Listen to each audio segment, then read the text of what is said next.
Hello friends, তোমরা সবাই কেমন আছো? আশা করছি সবাই ভালোই আছো।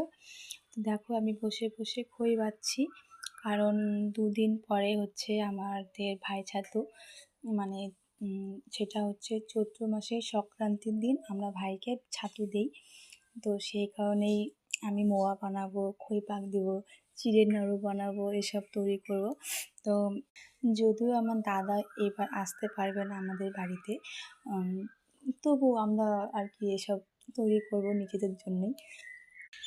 আর এসব আমি এর আগে কখনো বানাইনি, এই প্রথমবার বানাবো, জানি না কীরকম হবে।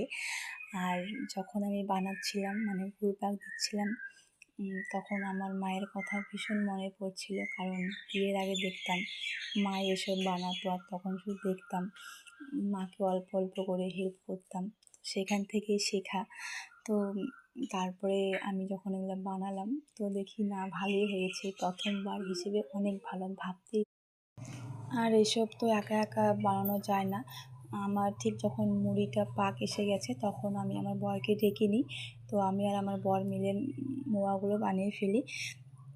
আর তোমাদের কার কার মধ্যে ভাই ছাতু আছে আমাকে অবশ্যই কমেন্টে জানাবে।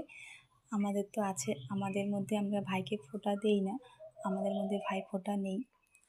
আর দেখো, কথা বলতে বলতে আমার নাড়ু বানানো হয়ে গেছে। মোয়াগুলো দেখো আমার ছেলে একটা একটা করে রাখছে। ভীষণই সুন্দর হয়েছে মোয়াগুলো, কি বলবো, দেখতেই তো পাচ্ছ। তারপরে খই পাক দিয়ে দিয়েছি, আমি সেটা ভিডিও করতে পারিনি।